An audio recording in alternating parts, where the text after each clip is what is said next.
സഗറിയ 12-ാം അധ്യായം. ജെറുസലേമിന് വാഗ്ദാനം. അരുളപ്പാട്. ഇസ്രായേലിനെക്കുറിച്ചുള്ള കർത്താവിൻ്റെ അരുളപ്പാട്.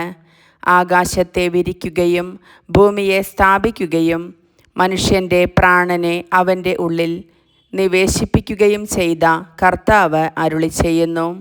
ജെറുസലേമിനെയും യൂദായെയും ആക്രമിക്കാൻ വരുന്ന ചുറ്റുമുള്ള ജനതകൾക്ക് ജെറുസലേമിനെ ഞാൻ ഒരു പാനപാത്രമാക്കാൻ പോകുന്നു. അവർ അതിൽ നിന്ന് കുടിച്ച് വേച്ചു വീഴും. അന്ന് ഞാൻ ജെറുസലേമിനെ ഭാരമേറിയ കല്ലാക്കും. അത് പൊക്കുന്നവർക്ക് കഠിനമായ മുറിവേൽക്കും. ഭൂമിയിലെ എല്ലാ ജനങ്ങളും അതിനെതിരെ ഒത്തുചേരും. കർത്താവ് അരുളിച്ചെയ്യുന്നു. അന്ന് ഞാൻ കുതിരകൾക്ക് പരിഭ്രാന്തിയും കുതിരപ്പടയാളികൾക്ക് ഭ്രാന്തും വരുത്തും.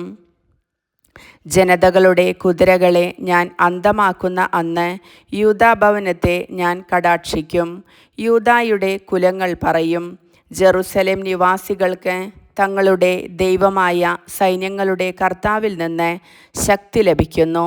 അന്നു ഞാൻ യൂദായുടെ കുലങ്ങളെ വിറകിനു നടുവിൽ ഇരിക്കുന്ന ജ്വലിക്കുന്ന കനൽ നിറച്ച ചട്ടി പോലെയും കറ്റകൾക്കു നടുവിൽ പന്തമെന്ന പോലെയും ആക്കും. അവർ ചുറ്റുമുള്ള ജനതകളെ മുഴുവൻ സംഹരിക്കും. ജെറുസലേമിൽ അപ്പോഴും നിവാസികൾ ഉണ്ടായിരിക്കും.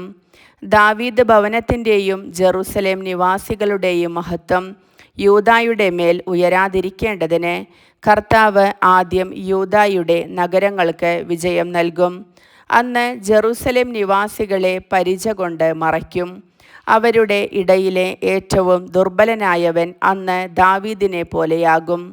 ദാവീദ് ഭവനം ദൈവത്തെ പോലെ കർത്താവിൻ്റെ ദൂതനെ പോലെ അവരെ നയിക്കും. അന്നു ഞാൻ ജെറുസലേമിനെതിരെ വരുന്ന സകല ശത്രുക്കളെയും നശിപ്പിക്കും.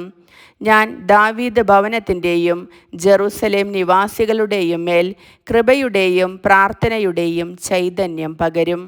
അപ്പോൾ തങ്ങൾ കുത്തിമുറിവേൽപ്പിച്ചവനെ നോക്കി ഏകജാതനെ പ്രതിയെന്ന പോലെ അവർ കരയും. ആദ്യജാതനെ പ്രതിയെന്ന പോലെ ദുഃഖത്തോടെ വിലപിക്കും.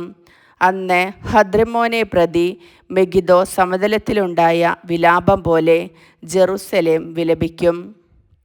ദേശത്തെ ഓരോ ഭവനവും പ്രത്യേകം പ്രത്യേകം വിലപിക്കും. ദാവീദ് ഭവനവും അവരുടെ സ്ത്രീകളും, നാഥാൻ ഭവനവും അവരുടെ സ്ത്രീകളും, ലേവി ഭവനവും അവരുടെ സ്ത്രീകളും, ഷിമയി ഭവനവും അവരുടെ സ്ത്രീകളും, മറ്റു ഭവനങ്ങളും അവരുടെ സ്ത്രീകളും പ്രത്യേകം പ്രത്യേകം വിലപിക്കും. കർത്താവിൻ്റെ വചനം.